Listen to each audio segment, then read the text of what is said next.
지역 일간지에 올라온 주요 기사를 살펴보는 신문토파 보기 시작하겠습니다. 먼저 노동시장 세대 역전, 고령층 주류 부각 제목의 대전일보 기사부터 보겠습니다. 고령화의 영향으로 지역 노동시장 구조가 빠르게 개편되고 있다는 내용인데요. 통계청에 따르면 지난달 기준 60세 이상 경제활동 참가율은 49.4%로 고령 인구의 절반이 일하거나 구직 중인 것으로 나타났습니다. 이런 가운데 고령층이 청년층보다 경제활동 참가율에서 앞서는 이른바 실버크로스 현상도 본격화되고 있는데요. 세종의 경우 60세 이상 경활률은 46.2%로 청년층 경활률 38.1%보다 8.1%포인트 앞질렀습니다. 충남도 청년층 경활률이 50.7%로 고령층 48.9%보다 0.8%포인트 높았지만 최근 8년간 32개 분기 중 고령층이 더 높은 경활률을 기록한 시기가 대부분이었습니다. 이어서 아산 장애인 온천 힐링센터 건립 백지화 기사 보겠습니다. 장애인 전용 온천 힐링센터는 전임 박경기 시장의 공약 사업으로 출발했는데요. 지난해 7월 건립 계획도 발표됐지만 4.2 아산시장 재선거를 통해 오세현 시장 취임 뒤 해당 사업을 재검토해 전면 백지화를 결정했습니다.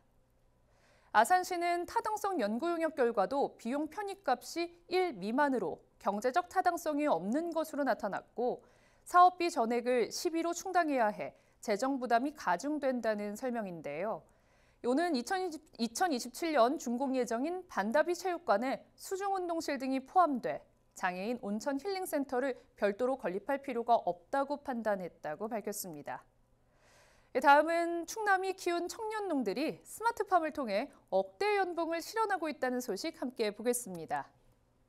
충남도 내 청년 스마트팜 205농가 가운데 지난 1년 동안 스마트팜을 온전하게 운영한 청년농 7명을 조사한 결과 농가당 평균 1억 8천만 원의 순수익을 올린 것으로 조사됐습니다. 이들의 총 매출액은 24억 원으로 농가당 평균 3억 4천만 원의 매출을 기록한 것으로 집계됐습니다. 이는 충남도가 추진하고 있는 스마트팜 조성을 통한 청년농 양성 정책이 가시적인 결실을 맺고 있다는 분석인데요. 충남도는 농지를 확보한 18살에서 44살 사이 청년농을 대상으로 스마트팜 신축 비용을 규모에 따라 4억 5천만 원 한도 내에서 지원하고 있습니다. 끝으로 세종교육 백인 대토론회 개최 예고 기사입니다. 세종 시민의 다양한 교육정책 아이디어를 수렴하기 위한 자리로 다음 달 3일 어진동 정부 세종 컨벤션센터에 마련됩니다. 토론회에서는 비판이나 평가 없이 자유롭게 의견을 내는 방식의 브레인스토밍과 참가자가 테이블을 이동하며 다양한 주제를 논의하는 방식의 월드카페를 운영하는데요. 교원과 학부모, 일반 시민, 학생 등 누구나 참여할 수 있습니다. 세종교육청은 토론회에서 제안된 내용을 면밀히 검토해 내년 교육정책 수립에 적극 반영할 계획입니다.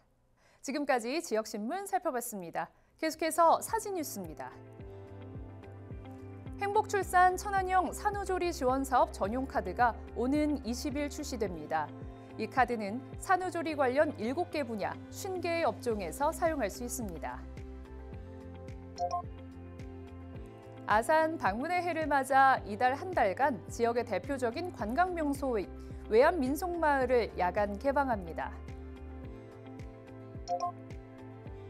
사용이 종료된 천안 백석동 위생매립시설 부지에 36홀 규모의 유관순 파크골프장이 문을 열었습니다.